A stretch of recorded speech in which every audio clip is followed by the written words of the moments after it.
ఢిల్లీ పర్యటనలో ఉన్న సీఎం రేవంత్ రెడ్డి చిట్చాట్లో పాల్గొన్నారు. హైదరాబాద్కు వెళ్లిన తర్వాత కొత్త మంత్రులకు శాఖలు కేటాయిస్తానని స్పష్టం చేశారు రేవంత్.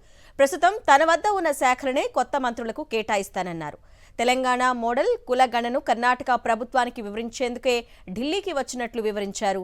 తాను ఉన్నంత వరకు కవితకు కాంగ్రెస్లోకి ఎంట్రీ ఉండదన్న సీఎం రేవంత్ కల్వకుంట్ల కుటుంబం తెలంగాణకు పట్టిన కొర్వి దెయ్యాలంటూ ఫైర్ అయ్యారు.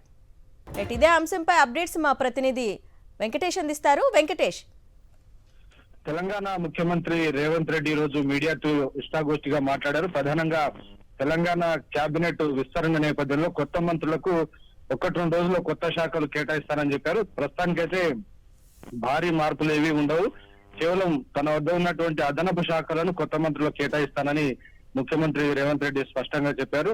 ఇక రెండవ ప్రధాన అంశం కాళేశ్వరం ప్రాజెక్టు సంబంధించి ప్రస్తుతం కమిషన్ ఎంక్వైరీ జరుగుతున్నటువంటి నేపథ్యంలో ఈ రోజు మాజీ ముఖ్యమంత్రి కేసీఆర్ కమిషన్ ముందు హాజరైనటువంటి నేపథ్యంలో ఎల్లుండి ముఖ్యమంత్రి రేవంత్ రెడ్డి నేరుగా కాళేశ్వరం ప్రాజెక్టుకు సంబంధించినటువంటి జరిగిన అక్రమాలపైన ఒక మీడియా సమావేశాన్ని నిర్వహిస్తానని ఈ రోజు ఆయన వెల్లడించారు.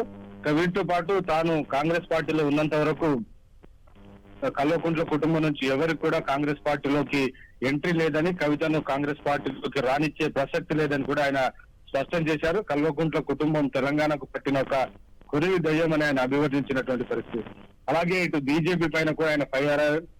ప్రధానంగా కేబినెట్ లో మంత్రిగా ఉన్నటువంటి కిషన్ రెడ్డి తెలంగాణ ప్రాజెక్టులను అడ్డుకుంటున్నారని, రీజనల్ రింగ్ రోడ్డు కానీ ఇతర ప్రాజెక్టులకి వేటికి కూడా ఇప్పటి వరకు కేబినెట్ మంత్రిగా ఆయన ఒక్క సమీక్షా సమావేశాన్ని కూడా నిర్వహించలేదని కిషన్ రెడ్డి పైన ఫైర్ అయ్యారు.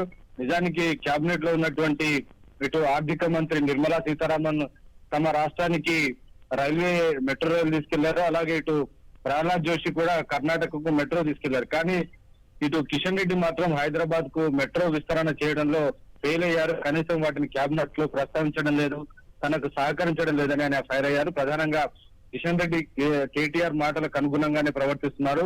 కిషన్ రెడ్డి కేటీఆర్ రెండు ఒకేటే అనేటువంటి అంశాన్ని ఆయన ప్రధానంగా ఈ రోజు ఇష్టాగోష్ఠిలో మాట్లాడినటువంటి పరిస్థితి. సో మరోసారి ఈ నెల 19, 20 తేదీలో మరోసారి ఢిల్లీ పర్యటన వస్తానని, అవసరమైతే 500 సార్లు కూడా ఢిల్లీ పర్యటన వస్తానని, ఖచ్చితంగా ఢిల్లీలో తమ అధిష్టానం ఉంది. కేంద్ర ప్రభుత్వం ఉన్నటువంటి నేపథ్యంలో రాష్ట్రానికి సంబంధించిన పనుల కోసం ఢిల్లీకి రావాల్సినటువంటి అవసరం ఉంటుంది.